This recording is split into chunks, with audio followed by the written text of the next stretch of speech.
रामाच्या समोर बसून सर्व हकीकत सांगू लागला. माझ्या ऐकता करच्या नवीन उभ्या सांगितले प्राण अवघे झाले कंपाय माझा जीव घेऊन पळाले. काय झालं रामा? पुन्हा माझी जी काही उठाण, पुन्हा जी काही आवाज माझा ह्यो त्या विरोधकांना ऐकिला आणि ऐकल्याबरोबर थर थर कापू लागले, कंपायमान झाले, कुणाचा जीव चालला, कुणी पळून जाऊ लागलं, तिथं कुणाला उभा सुद्धा राहता येईना असा माझा आवाज होता रामा, असा तो सुग्रीव रामाला सांगितला. या बाळे केली निर्मुक्त नगर चुकी करून समजता माझ्या विकुड्या पुरुषार्थ संतोषात ऋषीवर्य माझ्या बळाच्या जीवावर मी सर्वांना त्या ठिकाणाहून पळवून लावलं आणि जी किसकिंदा नगरीला वेढा टाकलेला होता आणि ती किसकिंदा नगरी काय केली?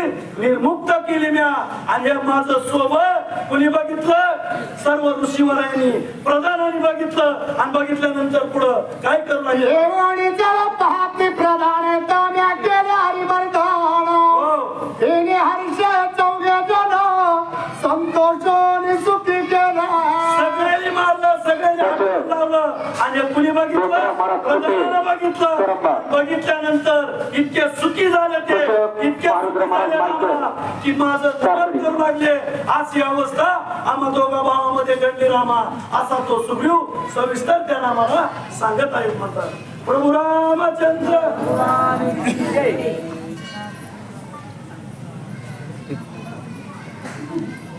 आलो आयला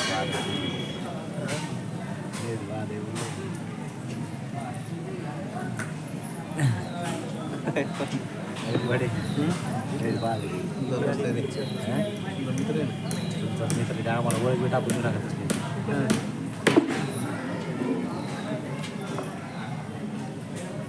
रामचंद्र भगवान की जय.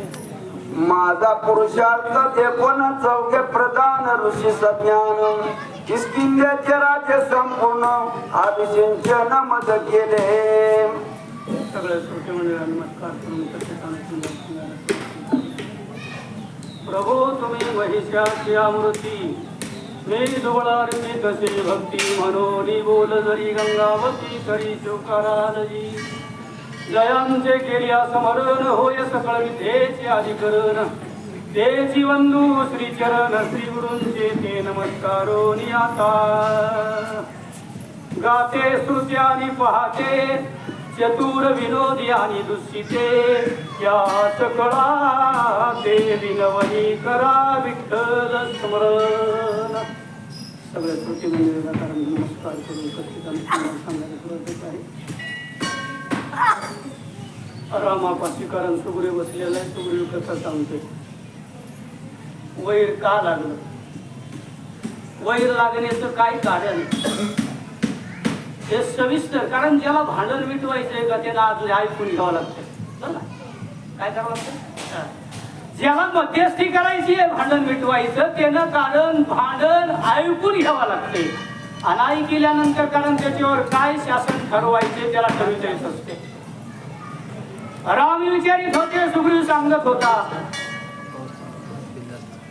मै नावाच्या दैत्याला मारण्यासाठी गेलेला बाहू मी आला असा कशाहून अनुमान लावलं तर विवरातून रक्त बाहेर आलं याचा अर्थ कारण त्या ठिकाणी वादी मेला. जाहीर का केलं? त्याचा अनुमान शास्त्र झाला. कारण धूर निघतो याचा अर्थ अग्नी आहे, घडून पाणी आलं याचा अर्थ माग पाऊस पडला म्हणून नदीला पाणी. अनुमान शास्त्र असा अनुमान काढला गेला आणि तेवढ्याच टाइमामध्ये नगरीवर विघ्न आलं आणि विघ्न संपुष्टात आणण्यासाठी 4 प्रधानानं माझी विनंती केली. त्यांची विनंती ऐकली, मी मागे आलो. आलेले विद्याधर, आलेले गंधर्व यांचं कारण त्या ठिकाणी म्हणले कारण ते आलेले आपल्या नगरीवर आक्रमण करण्यासाठी आलेले त्यांच्या संग युद्ध केलं, त्यांना संपवायचं काम केलं, पळून लावले. आणि लावल्यानंतर बसलेली सगळी जी सभा होती ना, वानराची होती, माणसाची नाही, सगळी बसलेली सभा आहे आणि त्या 4 प्रधानानं विनंती केली महाराज तुम्ही काय करा, राजगादी मोकळी सोडता येत नाहीये. राजगादीचा अंगीकार तुम्ही करावं अशी आमची विनंती आहे. का राजा जे होता तो मेला ना युद्धात, कशाहून रक्त आलंय म्हणून. मग राज्यगादीवर नसल्यावर विघ्न येत असतात बरं का. देशाच्या राज्यगादीवर जर राजा नसल तर देशावर विघ्न येत असतात आणि देश गुलामीत जाण्याची शक्यता असती. देशावर अतिक्रमण करण्याची शक्यता असती. म्हणून चार प्रधानाने विनंती केली बाबा, कारण तुम्ही राज्यकारभार स्वीकारावा अशी आमची विनंती आहे असं रामा मला सांगितलं. काय केलं पूर्ण जन्मास पर्यंत प्रजा सुखी केली समस्त, राज्य करुणी धर्म युक्त प्रसूत वाळी आला. एवढंच नाही पुढचे, कारण त्यांच्या विनंतीला मान दिला आणि मान देऊन बसलो ना राज्यगादीवर. सुग्रीव सांगायला लागलाय राज्यगादीवर बसलो, राज्य एवढं धर्माने नीतीनं चालविलं बरं का. राज्य धर्माने नीतीनं चालविलंय. याच राजाचे नाव आहे ग्रंथामध्ये, कुणाचेही नाही. राजा कारण धर्म स्थापन करणारा आणि नीती स्थापन करणारा राजा असावा. आणि म्हणलं मी धर्म कारण स्थापन करून राज्य कारभार केला. किती महिने? 6 महिने. पाठीमागे कवालता माघारी ऐकणारी माघारी सुग्रीव कवाला होता 6 वर्षाला. 6 वर्ष कवा होत आहे 15 महिन्याला बरं का. 15 महिन्याला माघारी आला होता. 6 महिने राज्यनीती धर्मानं केलं आणि 6 महिन्याला महिनावाचा दैत्य कुणी मारला? वालीनं मारला. चक्रसूत इंद्राचा मुलगा आहे. कारण शेवटी म्हणले वालीनं मारल्या गेला आणि मारल्यानंतर कारण त्या जागेवर म्हणले वाली बाहेर आला. अशी रामा कथा आमच्या दोघा भावाचं रामायण झालंय असं सांगतो जरा. मर्दनिया मयासुर त्याचे घेऊनिया शिर, उघडोनिया विवर द्वार केला बुकार वाळीने. कारण मर्दनिया मयासूर मैनावाचा दैत्य मारला. कशाच्या जीवावर? 2-3 दिवस तुम्ही ऐकतात बरं का. अरे माळीच्या जीवावर. माळीचा लय मोठा प्रताप आहे महाराज. माळ असल्यानंतर लोक पाया पडते, माळ असल्यानंतर लोक पाय धुते, माळ असल्यानंतर पूजा करते. पण माळ का असून जर हलकट वागलं माळीसाठी सांगायला लागलं बरं का. माळीसाठी माळ गळ्यामध्ये असून पत्ते खेळत का? माळ गळ्यात असून देवा का? आणि पत्ते खेळणाऱ्याचा घुटव केला सगळा पाय पुसुल्या घालावं लागली त्याच्यावर. बरोबर आहे ना? हे माळ घालणं तुम्हाला बोलायला अशातला भाग नाही. मी माळीचा प्रकार सांगतोय कारण ही माळ गळ्यामध्ये होती. सद्गुरूचा आशीर्वाद होता म्हणून वालीला कारण आलेली परंपरी आलेली माळ होती. परंपरेला का माझ्या वैराची मिराची गा देवा आणि तुझी चरण सेवा अशी आलेली माळ होती. पहिली माळ कश्यपाची. कश्यपाने इंद्राला दिली आणि इंद्राकडून वालीला आणि वालीला दादा. आणि त्या माळ्यावर 21 महिने युद्ध करून विजयी झाला. काय माळीची ताकद आहे? विजयी वाली झाला गेला आणि झाल्यानंतर मियाजी लावलेला बिळाला पर्वत होता का? भाल म्हणा पर्वत म्हणा. याच्या लाटाला बाजूला सारल्या गेला आणि सारल्यानंतर नावाच्या दैत्याचं कलेवर म्हणजे शरीर. कारण तेव्हा वाली मध्ये ठेवून नव्हता आला. कुठं युद्ध करीत होता? पाताळामध्ये युद्ध चालू होतं. खाली 7 पाताळ आहे, वरी आपल्या ठिकाणी कारण 7 दीप आहेत.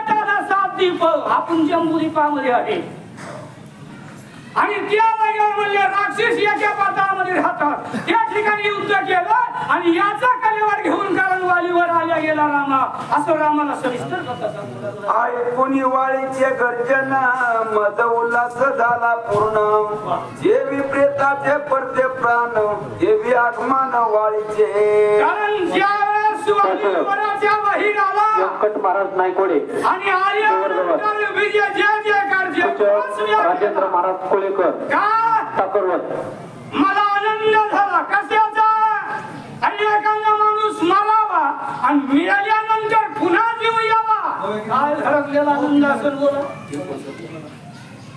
काय घरातलेला आनंद असेल? एवढा आनंद मला वाटला, अरे माझा भाऊ मेला होता हे मी सिद्ध केलं होतं, पण पुन्हा परत आला याचा आनंद मला रामा झाला आणि आनंदाच्या भरामध्ये मी नाचूच लागलेलो आहे असं कारण सुग्रीव रामाला सांगू लागलेला आहे. प्रभु रामचंद्र भगवान की जय. अमृता होयामृत पान आगार उघडती लोचन आवर्षणे वर्षे घन देवी आगमन वाजिते. प्रभु रामचंद्र भगवान की जय. भगवान प्रभू रामचंद्रजी तुम्हाला साष्टांग प्रणिपात असो. राजा रामचंद्र प्रभूने सुग्रीवाला विचारलं, तुमचं वाद लागण्याचं कारण काय, तुमचं भांडण लागण्याचं कारण काय. म्हणून सविस्तर माहिती वाली सुग्रीवाची सुग्रीवाने भगवान प्रभू रामचंद्राला सांगितलं. वाली दादा मयासूर दैत्याला मारून बाहेर आल्याबरोबर प्रेतही त्याचं बाहेर आणलंय. मोठ्याने बुबुकार केला तेव्हा मला असं वाटलं 72च्या दुष्काळाप्रमाणे दुष्काळ पडावा आणि अचानक पाऊस पडावा किंवा मरती अमृत पानं दुखाळी मिष्टान्न. त्याप्रमाणे मला वाटलं माझ्या भावाचा जीव गेलेला यावा, नूतन भाऊ भेटावा, नवा भाऊ भेटावा असा मला आनंद झाला आणि त्या आनंदाच्या उल्हासाने मी दादाकडे भेटायला चाललो. पतिव्रते प्रिय दर्शन साधक पावे ब्रह्मज्ञान देवी वाळीचे आगमन सुख संपन्न मज सुखीवा.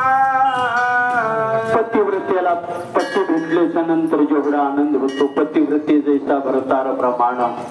पतिव्रता आणि साधू महात्मा हे जगामध्ये दुर्मिळ आहे, दुर्लभ आहे. किंवा एखाद्या साधकाला ब्रह्मज्ञानापर्यंत जावं आणि ब्रह्मज्ञान प्राप्त व्हावं. ते ब्रह्मज्ञान प्राप्त झाल्याच्या नंतर त्याची अवस्था होत असते आश्वायचा कोट्या ठेवायची नाही. चिंतने चिंतने तद्रुपता ब्रह्मानंदे लागली टाळी कोण देहाते सांभाळी. ही अवस्था त्या साधकाची होती. तो आनंद काही आगळा वेगळा आहे. चला ऐकोनी वाईचे आगमन सुखी झाले दृष्टिगान प्रधान सुखी नगर नागरिक जन सुख संपन्न स्त्रिया बाळे. वायूचं पुनरागमन झाल्याबरोबर प्रत्येकाला आनंद वाटला. किष्किंधा नगरीतल्या स्त्री पुरुषाला आनंद वाटला. त्या ठिकाणी असणारे जे ऋषी मुनी आहेत त्या सर्वांना आनंद वाटला. राजाला प्रधानाला आनंद वाटला. सर्व आनंदी आनंद जिकडे तिकडे दिसू लागला. उभवनिया गुडिया मकरे ढोल निशान वाटे गजरे वघे आले पैसा मोरे जय जयकार गर्जती. त्या ठिकाणी अशा प्रकारचं असणार यशाचं चिन्ह त्या ठिकाणी उभारलेलं आहे. उड्या पताका तोरणे त्याचप्रमाणे जयवाद्ये वाजू लागलेले आहेत. ढोल नगारा तुतारा टमकी रणसिंह कहाण अशा प्रकारचे वाद्य वाजू लागलेले. जिकडं तिकडं सडा सामर्जन त्या ठिकाणी केलेलं आहे. या सुग्रीवे देवोनी आपण दीर्घ घालो निलोटांगण मस्तकी वंदनिया चरण आलिंगन देऊ गेलो. गुरु म्हणू लागला मी वाळे दादाच्या समोर गेलो, लोटांगण घातलं, चरण शीर्ष वंदन करू लागलो. पुढे काय झालं? माझा ते कोणी सन्मुख वारी रागे झाला विमुख माझे न पाहे मुख परम दुःख मानसी. मला समोर वाळे दादाने पाहिल्याबरोबर वाळे दादाने आपला चेहरा त्या ठिकाणी मुरडन केला, बाजूला केला. मी तिकडून गेलो तर इकडून केला. माझं तोंड सुद्धा वाळे दादा बघायला तयार नाहीत असा भगवान प्रभूला सुग्रीव बोलू लागलेला आहे. मज केले राज्याची सिंचन केले वाळे प्रधायमान अभिषेक करवित जे प्रदान याही आपण निग्रहू. मला किष्किंधा नगरीच्या ठिकाणी राजाभिषेक केला. त्या प्रधानालाही तो वाळे दादा रागवला आणि कुणी बसवलं रे तुला गादीवर, अशा प्रकारचा असणारा जिकडं तिकडं रागाने तो वाळे दादा बघू लागले. मग हात जोडून या पुढती वारी प्रती केली विनंती, माझा अपराध कोणी आरती स्वाता चित्ती कोप वाळे दादाची प्रार्थना विनंती करुणा भागलेली आहे. बाळासाहेब मायकर कारभारी वाळे दादाला विचारलं, दादा माझा कुठल्या लहरी गंधर्वाने आक्रमण केलेलं होतं किष्किंधा नगरीवर, म्हणून मला त्या ठिकाणी तुम्हाला सोडून किष्किंधा नगरी जायची पाळी आली, जावाच लागलं. त्याला त्या ठिकाणी धुडवून पळून लावलं, नंतर माझी राजावर नियुक्ती केली. अशा प्रकारचा असणारा वाळे दादाला सुगरू घडलेली झालेली माहिती सांगू लागला.